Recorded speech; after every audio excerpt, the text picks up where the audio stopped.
آج کے درس کا عنوان ہے شیطان کی طرف سے برے اعمال کو خوشنما بنا کر پیش کرنا۔ آج کے درس میں اس عنوان کے تحت آپ حضرات کے سامنے قرآن مجید میں وارد مثالوں اور واقعات کے ذریعے سے اس بات پر روشنی ڈالی جائے گی کہ شیطان جو انسان کا ازلی دشمن ہے وہ انسان کو سیدھی راہ سے بھٹکانے کے لیے ایک طریقہ یہ اپناتا ہے کہ وہ برے اعمال کو سجا کر پیش کرتا ہے، خوبصورت اور خوشنما بنا کر پیش کرتا ہے۔ اور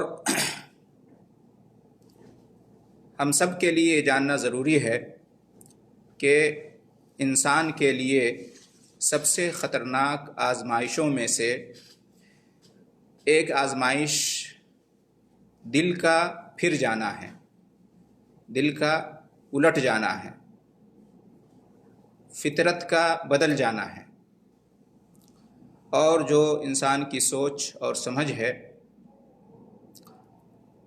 اس کا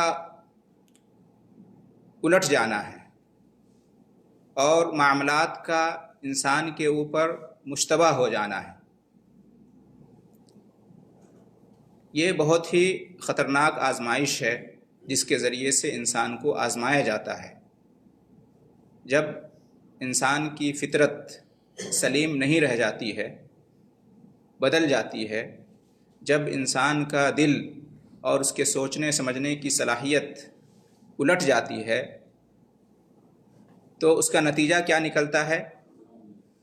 انسان برائی کو اچھائی اور اچھائی کو برائی سمجھنے لگتا ہے، جو اچھا ہے اس کو برا اور جو برا ہے اس کو اچھا سمجھنے لگتا ہے، باطل کو حق اور حق کو باطل گمان کرنے لگتا ہے، گمراہی کو ہدایت اور ہدایت کو گمراہی سمجھ بیٹھتا ہے۔ انسان اپنی خواہش کا غلام بن جاتا ہے اور اپنے ہر غلط عمل کو صحیح اور درست سمجھنے لگتا ہے۔ یہ نتیجہ کس بات کا ہے؟ یہ نتیجہ اس بات کا ہے کہ انسان کا دل، انسان کا دماغ اور اس کی سوچ اور سمجھ اور اس کی فطرت پلٹ جائے، الٹ جائے، جس کے یہ خطرناک نتائج ثابت ہوتے ہیں۔ اللہ تعالیٰ نے ایسے لوگوں کا حال بیان فرمایا ہے کہ جن کے تمام اعمال اکارت اور ضائع ہو گئے، حالانکہ وہ یہ سمجھ رہے تھے کہ وہ بہت اچھے کام کر رہے ہیں، ان کے گمان کے مطابق وہ بہت اچھے کام کر رہے تھے، لیکن نتیجہ کیا ہوا کہ ان کے اعمال ضائع ہو گئے، برباد ہو گئے۔ کیوں؟ کس وجہ سے؟ اس لیے کہ ان کی سمجھ اور ان کی فطرت اور ان کی جو سوچ تھی وہی غلط ہو گئی تھی۔ وہ گمراہی کو ہدایت سمجھنے لگے، وہ برائی کو اچھائی سمجھنے لگے۔ قرآن مجید میں اللہ رب العالمین نے بیان کیا ہے کہ قل هل ننبئکم بالاخسرین اعمالا الذین ضل سعیهم فی الحیاۃ الدنیا وهم یحسبون انہم یحسنون صنعا۔ اے نبی کریم صلی اللہ علیہ وسلم، آپ کہہ دیجئے کہ کیا ہم تم کو بتا دیں کہ عمل کے اعتبار سے سب سے خسارہ میں پڑ جانے والے کون لوگ ہیں؟ خسارہ اٹھانے والے عمل کے اعتبار سے وہ لوگ ہیں کہ جن کی تمام تر کوششیں دنیا کی زندگی میں ضائع ہو گئیں، برباد ہو گئی، اور وہ یہ گمان کرتے رہے کہ وہ اچھا کام کر رہے ہیں۔ یہ سورہ کہف کی آیت ہے۔ اس سے کیا معلوم ہوا کہ انسان کے سامنے جب شیطان برائی کو اچھائی کی طرح سے پیش کرتا ہے تو انسان اس طرح کی گمراہی میں پڑ جاتا ہے۔ وہ برا کام کر رہا ہوتا ہے لیکن سمجھ رہا ہوتا ہے کہ میں اچھا کام کر رہا ہوں، تو اس کا یہ کام، اس کی یہ محنت برباد ہو جاتی ہے اور اکارت ہو جاتی ہے۔ یہ سب اس وجہ سے ہوتا ہے کہ شیطان انسان کے لیے اس کی خواہشات کو اور گناہوں کو، برائیوں کو مزین کر کے پیش کرتا ہے، خوبصورت بنا کر پیش کرتا ہے۔ قرآن میں اللہ رب العالمین نے ارشاد فرمایا ہے أَفَمَنْ زُيِّنَ لَهُ سُوءُ عَمَلِهِ فَرَآهُ حَسَنًا، یعنی کہ کیا وہ شخص ہدایت پر ہے کہ جس کے لیے اس کا برا عمل خوبصورت بنا کر پیش کر دیا گیا ہو اور وہ اسے اچھا سمجھنے لگا؟ نہیں، ایسا شخص ہدایت پر نہیں ہو سکتا۔ محترم حضرات، شیطان برائیوں کو، گناہوں کو فائدوں کی شکل میں پیش کرتا ہے، لذتوں کی صورت میں پیش کرتا ہے، پاکیزہ چیزوں کی شکل میں دکھاتا ہے، اور انسان کو برائیوں کے اور گناہوں کے جو نقصانات ہوتے ہیں اور جو برا انجام ہوتا ہے اس سے غافل کر دیتا ہے۔ یہ حال ہر اس شخص کا ہو جاتا ہے کہ جس کی عقل اور دانش، سوچ اور سمجھ، اس کا جو ترازو ہے وہ بگڑ جاتا ہے، اور اس کے نزدیک حق اور باطل کے سمجھنے کا جو طریقہ ہوتا ہے، جو معیار ہو جاتا ہے، وہ الٹ جاتا ہے۔ محترم حضرات، کسی نے سچ کہا ہے، عربی شاعر نے، کہ یقضى علی المرء فی ایام محنته حتی یری حسنا ما لیس بالحسن، یعنی کہ آزمائش کے دنوں میں انسان کی عقل پر پردہ پڑ جاتا ہے، تالا پڑ جاتا ہے، اور اس کے نتیجے میں وہ ان چیزوں کو بھی اچھا دیکھنے لگتا ہے جو اچھی نہیں ہوتی۔ قرآن میں اس کی بہت ساری مثالیں بیان کی گئی ہیں اور بہت سارے واقعات بیان کیے گئے ہیں، جن سے معلوم ہوتا ہے کہ شیطان کا یہ بہت ہی محبوب طریقہ ہے، کیا؟ انسان کے سامنے برائی کو اچھائی بنا کر پیش کرنا۔ قرآن کریم کا ہم جب مطالعہ کرتے ہیں اور تاریخ کا جب ہم مطالعہ کرتے ہیں تو ہم پاتے ہیں کہ ایسی بہت ساری مثالیں اور واقعات ہیں کہ شیطان نے لوگوں کو بہکا دیا، لالچ کے ذریعے سے، ڈر دکھا کر، دھوکے سے، مکر و فریب کے ذریعے سے اپنی جال میں شیطان نے انسان کو پھنسایا اور صحیح راستے سے بہکا دیا، گمراہی کے راستے پر ڈال دیا، اور گمراہی کو اس کی نظر میں، اس کی نگاہ میں خوشنما بنا دیا، برائی کو اس کی نگاہ میں اچھا کر کے پیش کیا۔ اس کی مثال نمبر 1، آدم علیہ السلام کو دیکھ لیجئے اور حوا علیہ السلام کو۔ آدم اور حوا، ان دونوں نے شیطان کو بہکایا۔ کس طرح سے بہکایا؟ جس سے اللہ تعالیٰ نے منع کیا تھا، اسی چیز کو شیطان نے، ابلیس نے دونوں کی نظر میں، نگاہ میں اچھا اور خوبصورت بنا کر پیش کیا، جس کی وجہ سے دونوں اللہ تعالیٰ کے حکم کو بھول گئے اور شیطان کے جال میں پھنس گئے، بہک گئے ایک طرح سے۔ یہ واقعہ ہم سب کو معلوم ہے کہ شیطان نے آدم اور حوا کو کس طرح سے ورغلایا، کس طرح سے بہکایا۔ ہمیشہ کی زندگی اور کبھی نہ ختم ہونے والی بادشاہت کا لالچ دیا اور کہا کہ درخت کا پھل کھا لو، اس طرح سے درخت کا پھل کھانے پر اکسایا۔ قرآن میں اللہ رب العالمین نے بیان کیا ہے کہ فوسوس الیہ الشیطان قال یا آدم هل ادلک علی شجرۃ الخلد وملک لا یبلی، یعنی شیطان نے آدم کے دل میں وسوسہ پیدا کیا اور کہا کہ کیا میں تمہیں وہ درخت نہ بتا دوں جسے کھا کر تم جنت میں ہمیشہ رہو گے اور کبھی پرانی نہ ہونے والی حکومت کو، بادشاہت کو پالو گے۔ یعنی میں تمہیں بتاتا ہوں ایک درخت، اس کا پھل اگر تم کھا لو گے تو تم ہمیشہ رہو گے اور ہمیشہ کی بادشاہت تمہیں حاصل ہو جائے گی۔ قرآن میں دوسری جگہ اللہ رب العالمین نے اس کا نقشہ اس طرح سے کھینچا ہے کہ فوسوس لہما الشیطان، اور آگے فرمایا وقال ما نهاكما ربكما عن هذه الشجرة إلا أن تكونا ملكين أو تكونا من الخالدين وقاسمهما إني لكما لمن الناصحين فدلاهما بغرور، یعنی شیطان نے ان دونوں کے دل میں وسوسہ پیدا کیا اور کیا کہا کہا کہ تمہارے رب نے تمہیں اس درخت سے اس لیے روکا ہے کہ کہیں تم دونوں فرشتے نہ بن جاؤ یا جنت میں ہمیشہ رہنے والوں میں سے نہ بن جاؤ۔ اور ان دونوں کے سامنے شیطان ابلیس نے خوب قسمیں کھائیں کہ میں تو تم دونوں کا بہت ہی خیر خواہ ہوں، بھلا چاہتا ہوں۔ چنانچہ اس نے دونوں کو دھوکہ دے کر اپنے جال میں پھانس لیا۔ تو اس طرح سے ہم نے دیکھا کہ ابلیس نے آدم کو اور ان کی زوجہ حوا کو علیہم السلام کس طرح سے درخت کے پھل کو کھانے کو خوبصورت بنا کر، خوشنما بنا کر پیش کر دیا، جس کی وجہ سے دونوں بہک گئے اور دونوں نے اس درخت کا پھل کھا لیا، دشمن کی بات مان لی اور اپنے رب کا حکم بھول گئے، جس کا نتیجہ کیا ہوا ہم سب جانتے ہیں۔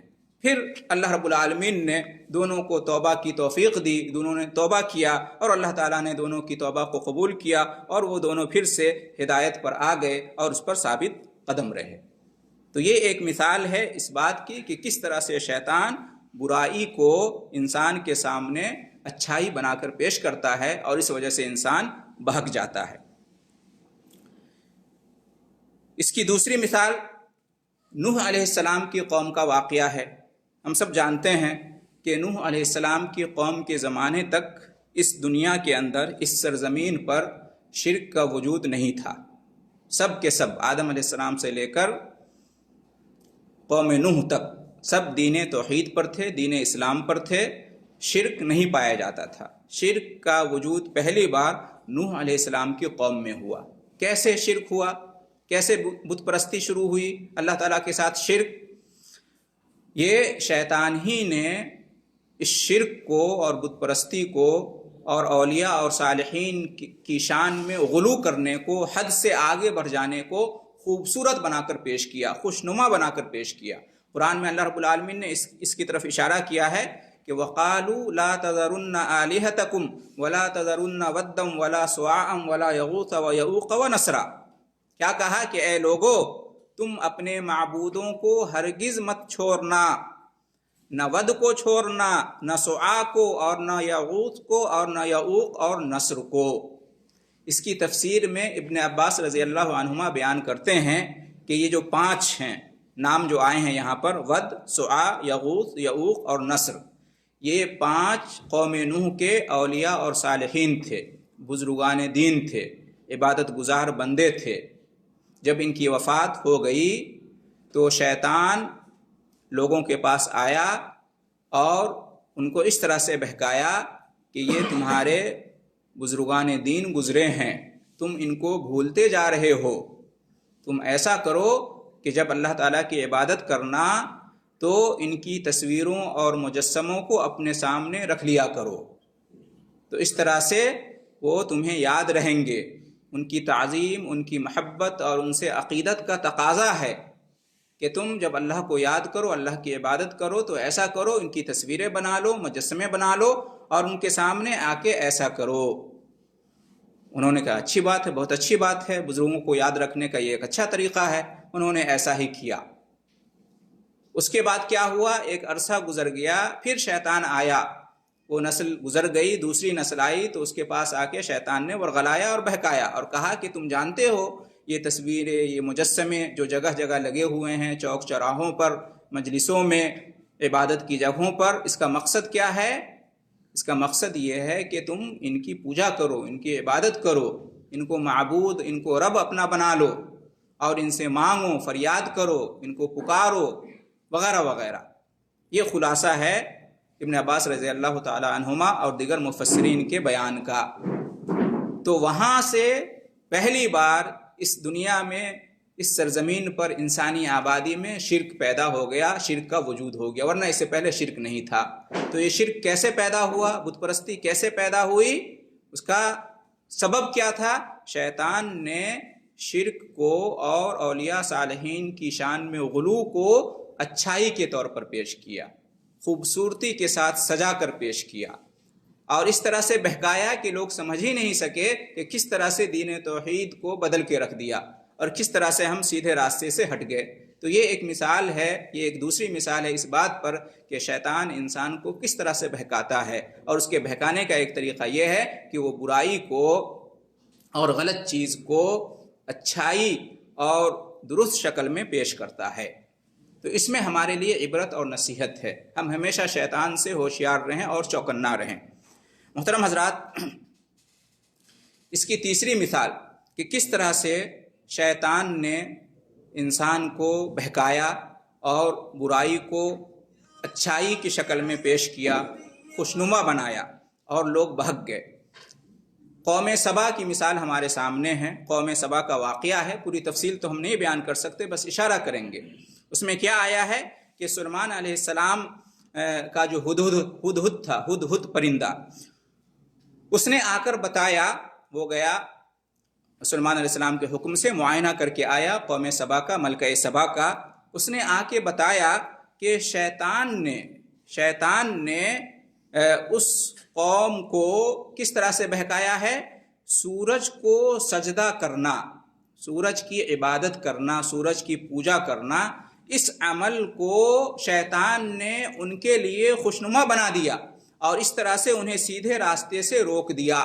اس کا ذکر قرآن میں اللہ رب العالمین نے اس طرح سے بیان کیا ہے کہ ہدہد نے کہا وَجَدْتُهَا وَقَوْمَهَا يَسْجُدُونَ لِلشَّمْسِ مِن دُونِ اللَّهِ، کہ میں نے ملکہ سبا کو اور اس کی قوم کو پایا کہ وہ سورج کو سجدہ کر رہے ہیں، سورج کی پوجا کر رہے ہیں، سورج کو معبود بنا رکھے ہیں، اللہ تعالیٰ کی عبادت کو چھوڑ کر وہ سورج کی پوجا کرنے لگے ہیں۔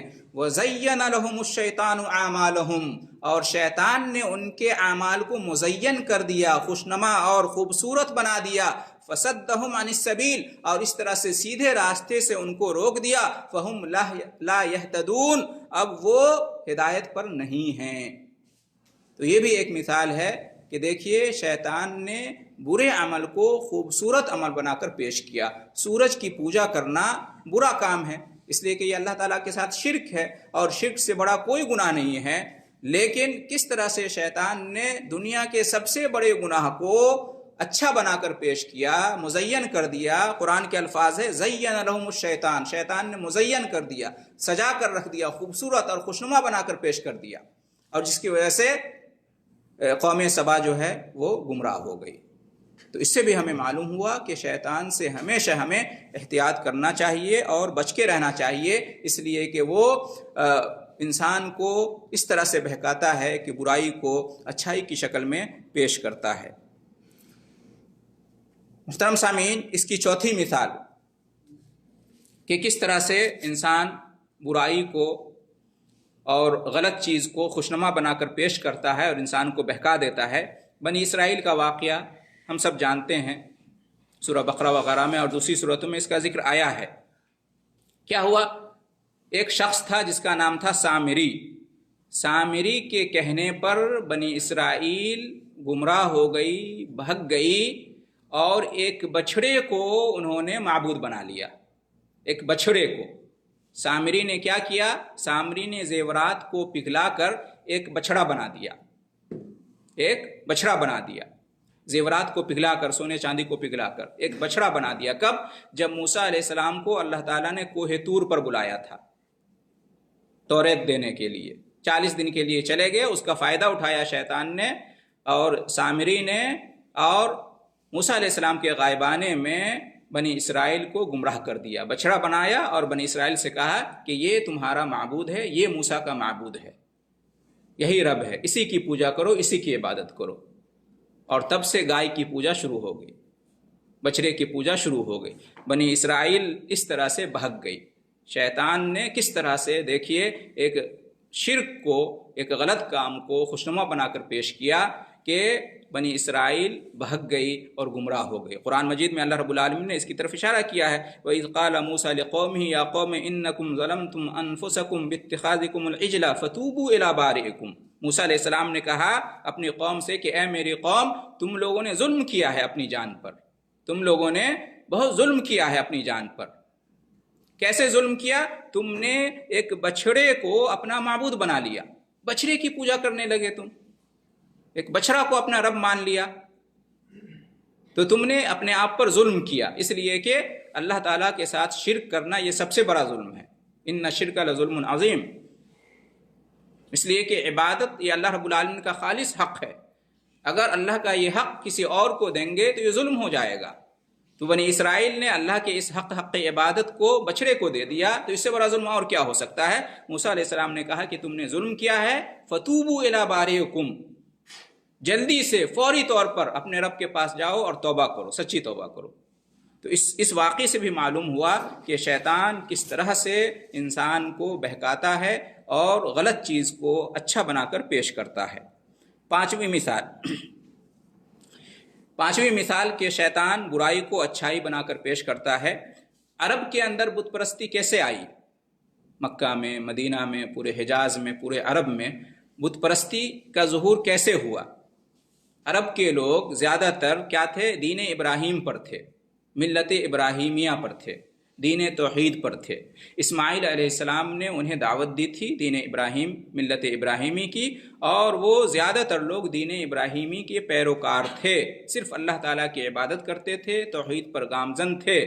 لیکن وقت گزرنے کے ساتھ ساتھ وہ دین توحید سے، ملت ابراہیمی سے دور ہوتے چلے گئے، یہاں تک کہ ایک وقت آیا کہ قبیلہ بنو خزاعہ کا ایک سردار تھا جس کا نام تھا عمر بن لحی، وہ منظر عام پر آیا۔ اس کے بارے میں کہا جاتا ہے کہ وہ بڑا نیک تھا، خوب صدقہ خیرات کرتا تھا اور نیکی کا کام کرتا تھا، اور دینی باتوں سے، دینی کاموں سے بڑی دلچسپی تھی، لوگوں میں اس کی عزت تھی، لوگ اس سے محبت کرتے تھے، اور اولیاء میں سے سمجھتے تھے، علماء میں سے سمجھتے تھے، اور اس وجہ سے لوگ اس کی پیروی کرتے تھے۔ کیا ہوا؟ ایک بار وہ ملک شام گیا، سیریا کی طرف گیا، وہاں اس نے سفر کیا تو وہاں دیکھا کہ وہاں لوگ بتوں کی پوجا کرتے ہیں، وہاں لوگ مورتیوں کی، بتوں کی پوجا کرتے ہیں۔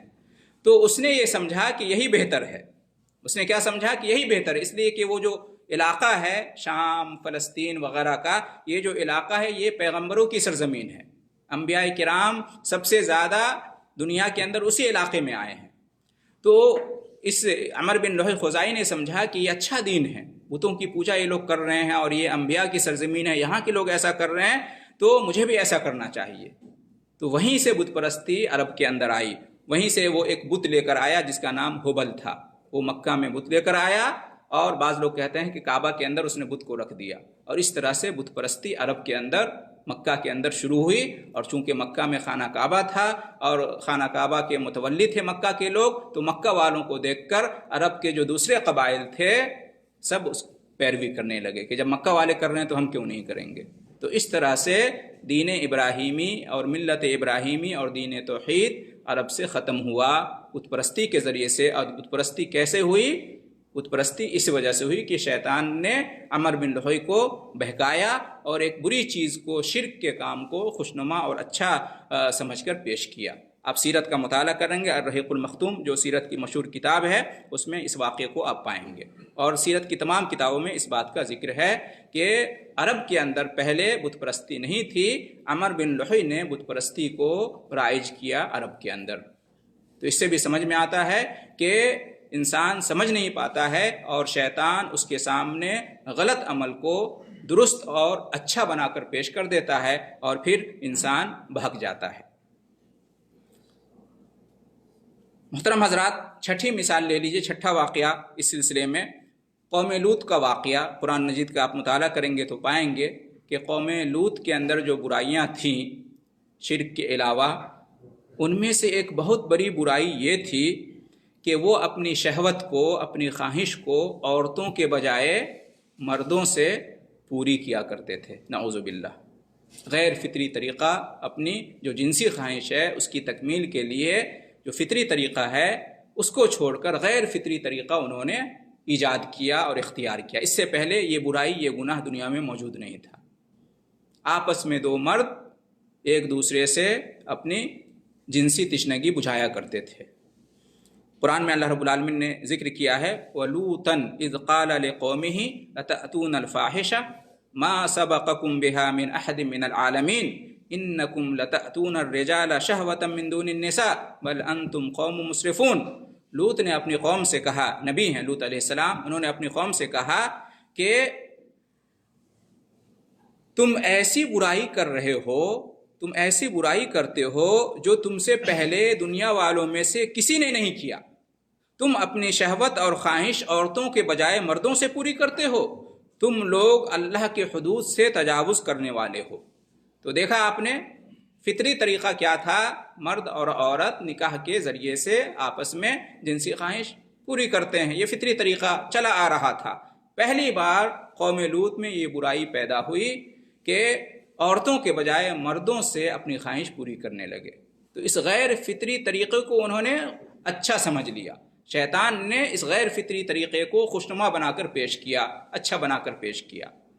تو دیکھا کس طرح سے یہ چیز پائی جاتی ہے دنیا کے اندر کہ غلط چیز کو انسان اچھا سمجھ لیتا ہے شیطان کے بہکاوے میں، جس طرح سے اس واقعے سے معلوم ہوا۔ اسی طرح سے محترم حضرات، ساتواں واقعہ یا ساتویں مثال اس کی کہ شیطان کس طرح سے انسان کو دھوکے میں ڈال دیتا ہے، بہکا دیتا ہے، گمراہ کر دیتا ہے، سرکش بنا دیتا ہے اور اللہ کی حد کو پار کرنے والا بنا دیتا ہے۔ اس کی بہت ہی مشہور مثال ہے فرعون۔ فرعون خود بھی گمراہ ہوا اور پوری قوم کو بھی اس نے گمراہ کیا۔ سرکش تھا، ظالم تھا، اور سرکشی میں اور ظلم میں وہ حد سے آگے بڑھ گیا۔ اس نے بندوں پر ظلم کیا، زمین میں فساد پھیلایا، اور سب سے بڑی چیز یہ کہ اس نے رب ہونے کا دعویٰ کیا، معبود ہونے کا دعویٰ کیا، اپنے کو خدا وہ کہتا تھا فرعون۔ تو یہ جو برائی ہے شرک کی اور کفر کی، اپنے آپ کو رب اور معبود کہنے کی، اور ظلم، زیادتی، سرکشی وغیرہ، شیطان نے خوشنما بنا کر اس کے سامنے پیش کیا۔ وہ سمجھنے لگا کہ یہی بہتر ہے، یہی ٹھیک ہے، یہ اچھا ہے، اس میں کوئی برائی نہیں ہے۔ قرآن مجید میں اللہ رب العالمین نے اس واقعے کی طرف اشارہ کرتے ہوئے کہا کہ وَكَذَلِكَ زُيِّنَ لِفِرْعَوْنَ، زُيِّنَ یعنی فرعون کے لیے خوبصورت بنا کر پیش کر دیا گیا۔ کس کی طرف سے؟ شیطان کی طرف سے۔ اس عمل کو، اس برائی کو، اس پورے کام کو فرعون کے لیے خوشنما بنا کر پیش کر دیا گیا۔ وَكَذَلِكَ زُيِّنَ لِفِرْعَوْنَ سُوءُ عَمَلِهِ کہ فرعون کی نظر میں اس کے گناہوں کو، اس کے برے اعمال کو خوبصورت اور اچھا بنا دیا گیا۔ وَصُدَّ عَنِ السَّبِيلِ اور سیدھے راستے سے اسے روک دیا گیا، حق کے راستے سے اسے روک دیا گیا۔ وَمَا كَيْدُ فِرْعَوْنَ إِلَّا فِي تَبَابٍ اور فرعون کی سازش تو ناکام ہونی ہی تھی۔ تو اس فرعون کے واقعے سے بھی، اس مثال سے بھی معلوم ہوتا ہے کہ شیطان انسان کو کس طرح سے بہکاتا ہے، برائی کو اچھائی کی صورت میں پیش کرتا ہے۔